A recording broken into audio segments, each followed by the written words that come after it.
उहे बा नमूना के तौर पर कि मछरी खियावेला हो, मछरी खियावेला, मछरी खियावेला हो, मछरी खियावेला पिया नीर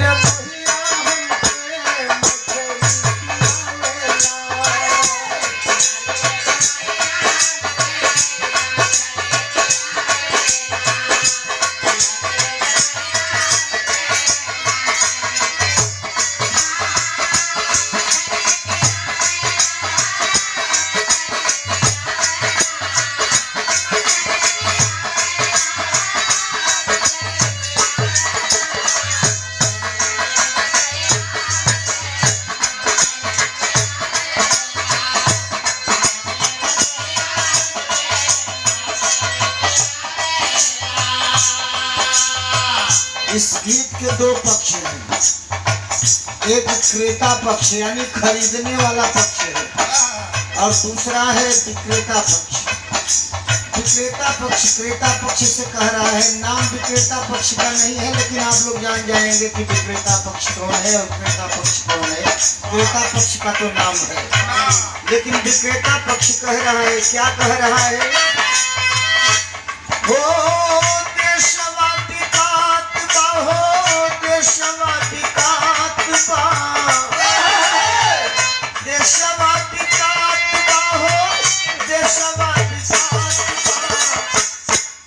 हो या डाली भाई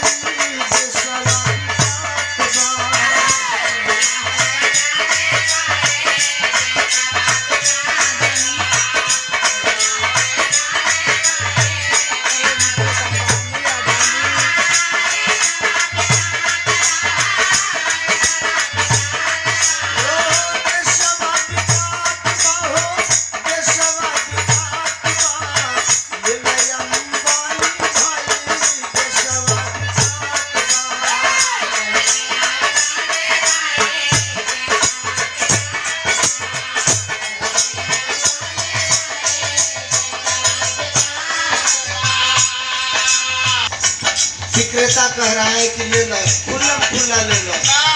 अडानी भाई अंबानी भाई कहने लोगन के कीने के बाद लेबे के बाद ले लो। अरे रेल बेच दी है लीजा है जियो की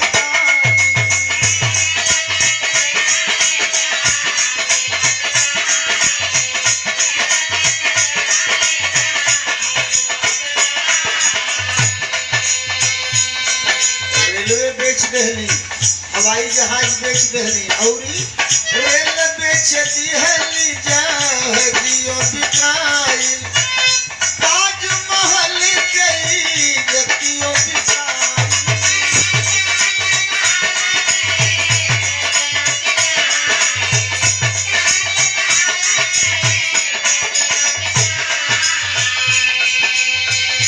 अब एगो और जरूरी जनाब बा एहू के बेचल चाहत हनी का बेचल जरूरी बाकी सानन के जनात बा। बेचल जरूरी बाकी सानन के जनात बा। ये हो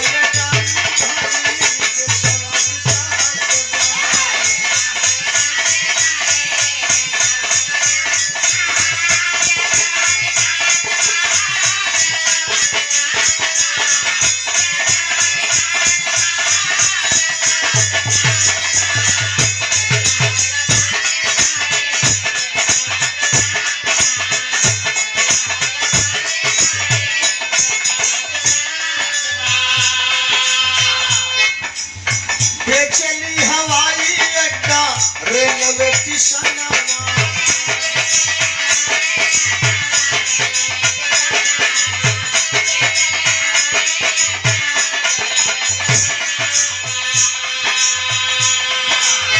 लोगन के हाथे हवाई अड्डा बेच देली, रेलवे स्टेशन बेच देली, रेलवे बेच देली, ताजमहल बेच देली, कुल बेच देली। बेचली हवाई अड्डा रेलवे स्टेशन चाय बेचत रहली, चाय बेचत रहली जब रहल बचपन।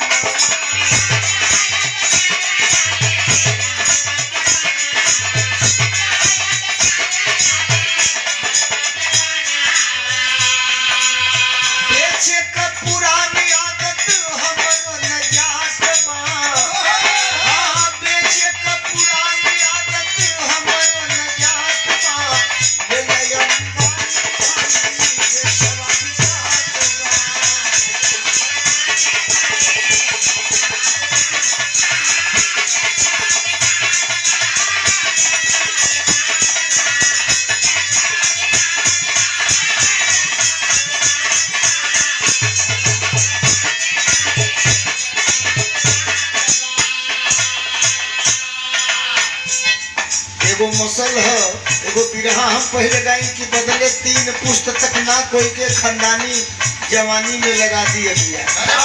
3 पुस्त तक खानदानी आदत ना जाने, ये पूर्वजन के आदत पुरान बा, कोनो नई बात नहीं खे। अपन पूर्वजन का हाल बतावत बड़न विक्रेता भाई। पूर्वजन के हमारे ही रहले हवाल हो।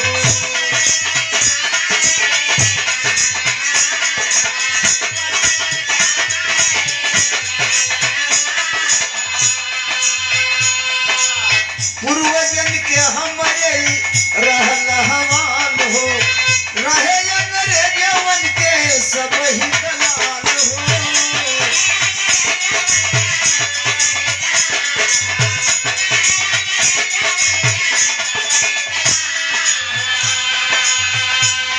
ये हम नहीं कह रहे, परशुराम नहीं कह रहा है, इतिहास कह रहा है।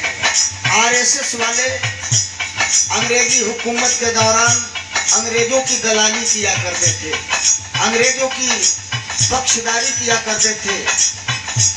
माननीय वाजपेयी जी, अटल बिहारी वाजपेयी जी, जो देश के पूर्व प्रधानमंत्री रहे, अब हम लोगों के बीच में नहीं है, इनकी गवाही पर हमारे देशभक्तों को फांसी की सजा दी गई थी।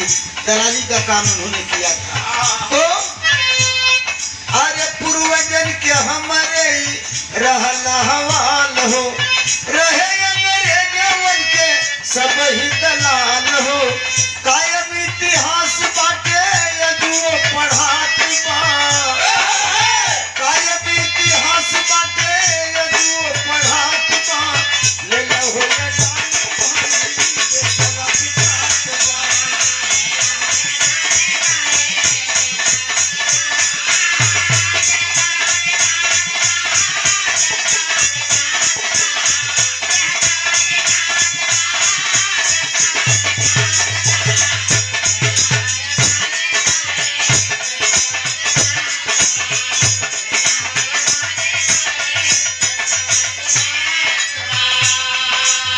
इसीलिए कृषि से संबंधित मैं 3 काला कानून बनाने का काम किया हूं, ताकि देश को देख सकूं।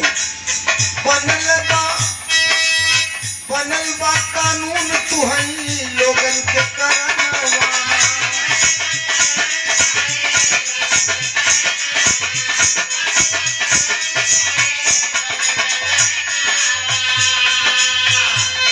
अरे बनल बा कानून तुहई लोगन के करनवा, पूरा धन लूटा लेला सगरो खजनवा।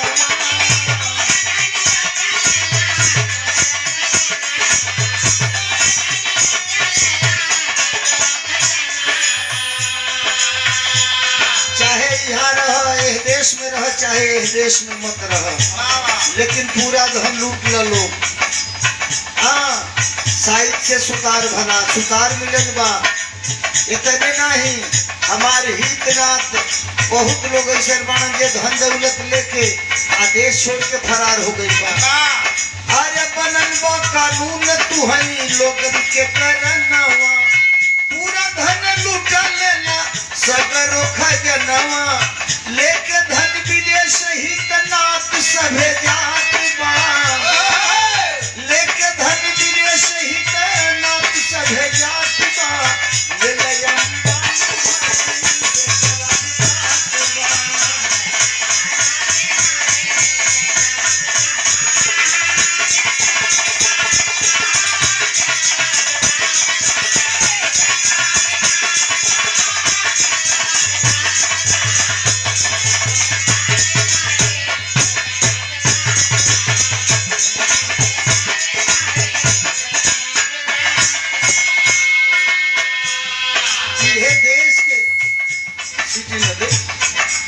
यह आखिरी अस्त्र हम प्रयोग करने ही देश के बच्चे खाते थे।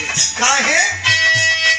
अरे बिकी है किसान तब देश बिक जाए।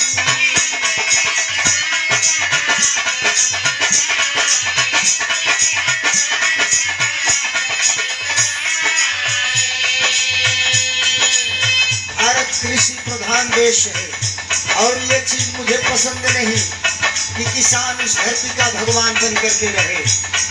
अरे बिकी है किसान तब देश बिक जाई, हम हूँ विदेश भागम झोलवा उठाई।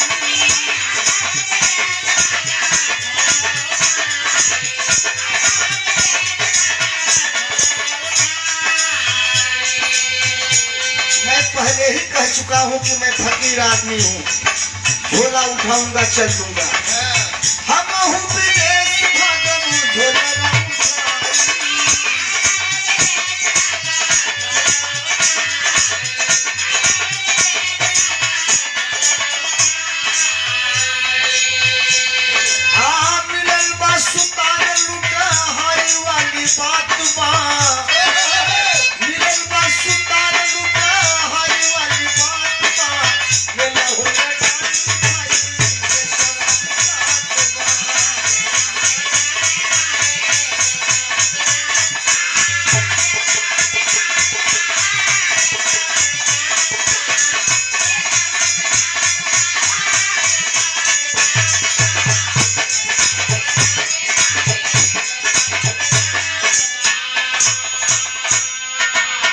आरएसएस के संस्थापक सदस्यों में से एक रहे गोलवलकर जी। एक दिन मैं गोलवलकर जी की किताब पढ़ रहा था। उस किताब में स्पष्ट गोलवलकर ने लिखा है कि अगर देश में कुछ दिनों तक के लिए अस्थायी सत्ता प्राप्त करना चाहते हो तो 95% देश को बर्बाद करना पड़ेगा। स्पष्ट आज देश बर्बाद हो रहा है। देश के गरीब जितने हैं 95% गरीबों को बर्बाद करना पड़ेगा और गरीबों को बर्बाद करके देश के कतिपय कुछ चिन्हित लोगों के हाथ में सारा अधिकार देना पड़ेगा। ये गोलवलकर जी ने लिखा है और उसी रास्ते पर ये भाजपा सरकार चल रही है। देश बर्बादी की ओर जा रहा है, देश बिकने की कगार पर पहुंच चुका है। लेकिन किसान भी मानने वाले नहीं है, किसान मानेंगे नहीं। और मैं तो कहता हूं कि किसान 2 वर्ष, मात्र 2 वर्ष 3 वर्ष तक एक काम करें कि केवल खेती अपने परिवार भर के लिए करें, अपने परिवार के खाने भर के लिए अन्न उपजाएं, बाकी साग सब्जी उपजा करके बाजार में बेचें और बाजार में गेहूं चावल दाल वगैरह न बेचें। देखिए इन लोगों की नानी मर जाती है कि नहीं मर जाती है। किसान केवल संकल्पित होकर के कि हम अपने बाल बच्चों तक ही अनाज उपजाएंगे, अपने परिवार को ही खिलाएंगे, मार्केट में नहीं भेजेंगे, अमीरों के पास हमारा अन्न नहीं पहुंचेगा, ये अमीर साले ऐसे ही मर जाएंगे। इसलिए आखिरी बात में कहना है, राजपुर धाम स्वामी सदगुरु की बानी,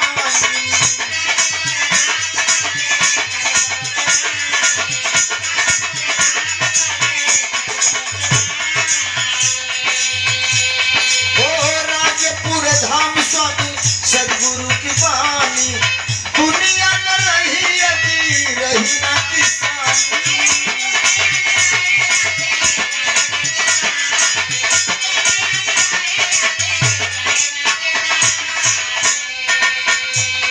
अरे परशुराम